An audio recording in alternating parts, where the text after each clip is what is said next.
রিজিক নিয়ে চিন্তিত হয়েও না, রিজিক নিয়ে পেরেশান হয়েও না। প্লে ইউর রোল, রিজিক ইজ ফিক্সড।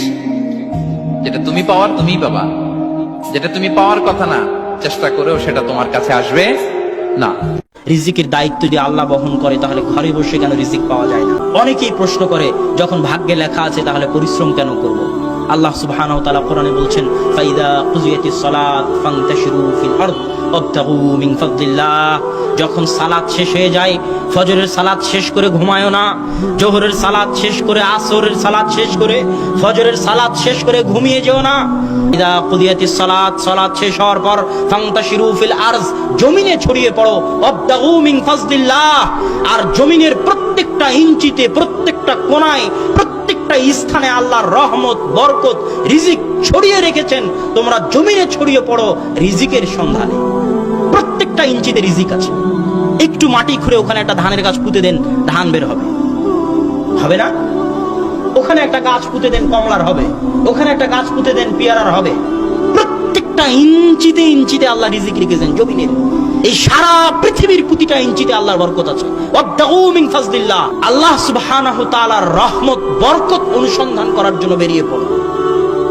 ওই যে রিকশাওয়ালা কালিয়া কইরে দাঁড়িয়ে আছে, শফিপুরে দাঁড়িয়ে আছে, আমি যদি তাকে গিয়ে বলি আমি এখান থেকে ওখানে যাব, তো আমি আল্লাহর পক্ষ থেকে পাঠানো রিজিক। সে যদি অহংকার করে না নেয়, এটা হচ্ছে রিজিককে অপমান করা, রিজিককে অবমূল্যায়ন করা। মাসুম ড্রাইভারকে যদি আমি কল দিয়ে বলি ভাই আজকে গাইবান্ধা যাব, এটা আল্লাহর পক্ষ থেকে পাঠানো রিজিক। অন্য ড্রাইভারকে আমি বলিনি, তাকে বলেছি, এটা তার ভাগ্যে লেখা আছে রিজিক। সে যদি না নেয়, অলসতা করে, তাহলে সে রিজিককে অবমূল্যায়ন করবে।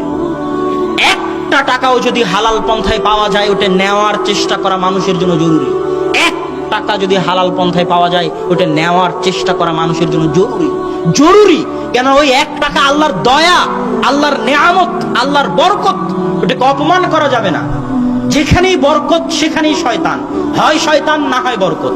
শয়তান ফেরেশতা, শয়তান বরকত, পরস্পর বিপরীত।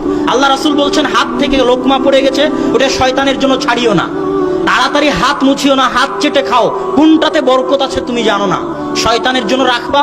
রিজিকের অবমূল্যায়ন করবা, তোমার বরকত কমে যাবে ধন সম্পদে। তুমি ফকির না হলে তোমার পরের সন্তান ফকির হবে, তার পরের সন্তান ফকির হবে, হতেই হবে।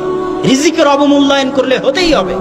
একটা টাকা, একটা দানা যদি হালাল পন্থায় পাওয়া যায়, ওটা আল্লাহর দেওয়া রিজিক। তার পিছনে মানুষের পরিশ্রম আছে, তার পিছনে মানুষের কষ্ট আছে। এটা এই অপমান আল্লাহ সুবহানাহু ওয়া তাআলা সহ্য করতে পারেন না। দাউদ আলাইহিস সালাতু ওয়াস সালাম একদিন গোসল করছেন, আসমান থেকে স্বর্ণের বৃষ্টি হচ্ছে। দাউদ আলাইহিস সালাম গোসল বাদ দিয়ে স্বর্ণ কুড়াতে গেছেন। আল্লাহ বলছে, দাউদ তোমাকে ধন সম্পদ কম দেইনি।